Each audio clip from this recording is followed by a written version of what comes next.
नमस्कार। मैं डॉक्टर अमित कुमार गुप्ता। आज मैं कुछ नई बातें लेकर आपके सामने आया हूँ। बच्चों के प्रति जो मेरा लगाव लंबे वर्षों से रहा है और उन्हीं को केंद्र में रखकर मैं आपके बीच आज उपस्थित हुआ हूँ। बच्चों को पठन पाठन का कार्य कैसे करना चाहिए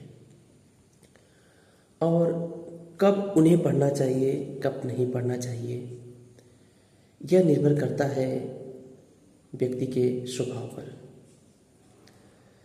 मैं बच्चों से बार बार ये कहता हूँ कि बेटा, जब क्लास में आप पढ़ने आते हैं तो पढ़ा करिए, क्योंकि ये जो समय है, ये जो दौर चल रहा है, अगर आप इसी में संलग्न गए तो बहुत अच्छी बात है। अगर नहीं संभले तो शायद आपको पछतावा हो सकता है। जैसे अवसर बीते मन पछताइए। जब अवसर बीत जाता है तो व्यक्ति पछताने लगता है। मैं बच्चों से बार बार यही कहता हूँ कि बेटा, आप पढ़ लो, पढ़ लो। ये 5 साल, 6 साल, 7 साल मन लगा के पढ़ लो। यही 5 साल अगर आप मन लगा कर पढ़ लेते हैं, शायद कहीं आप एक अच्छे पद पे हो जाएंगे, एक अच्छी नौकरी आपको मिल जाएगी। लेकिन व्यक्ति को मैं बार बार यही बात समझाता हूँ, बेटा अपने विषय के अनुकूल पढ़ाई करिए, इधर उधर की बातें बिल्कुल ना करें। अगर आप पढ़ेंगे तो सच में बहुत आगे जाएंगे। और दूसरी बात यह है कि माँ बाप की भी यही इच्छा होती है कि मेरा बेटा, मेरा बेटी पढ़ाई करे, और उनके मन में एक भाव रहती है, एक संवेदना रहती है कि मेरा बेटा बीए कर रहा है, कि मेरी बेटी बीए कर रही है, एमए कर रही है, बीएड कर रही है। उनको एक बात की अपेक्षा होती है कि मेरी बेटी आज नहीं तो कल एक नौकरी पा जाएगी, एक शिक्षक बन पाएगी। तो ये माँ बाप का एक सपना होता है कि मेरा बेटा, मेरी बेटी एक अच्छे पद पे हो, अच्छी नौकरी करे और एक शिक्षक बने।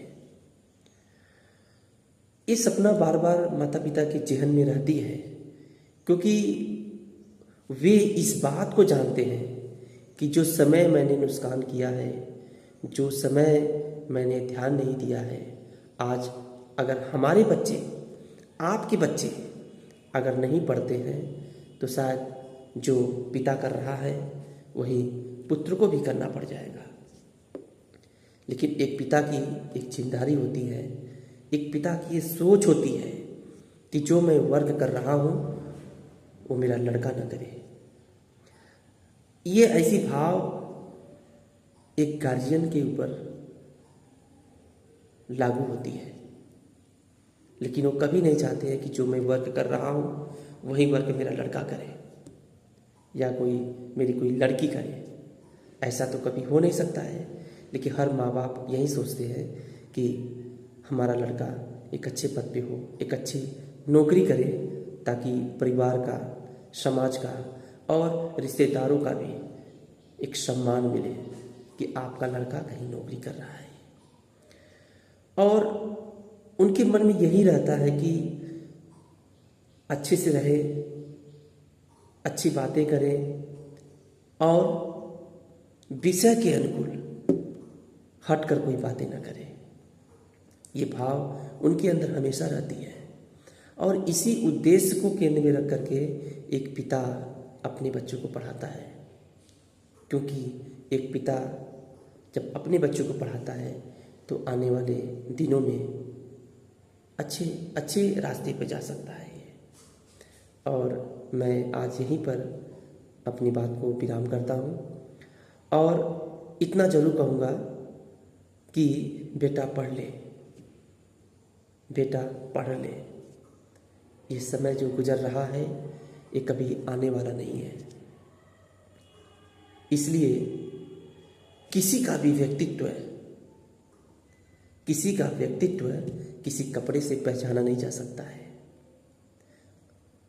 किसी का व्यक्तित्व किसी के अभिव्यक्ति से पहचाना नहीं जा सकता है, बल्कि उसके कर्म और मनोभाव से उसे समझा जाता है।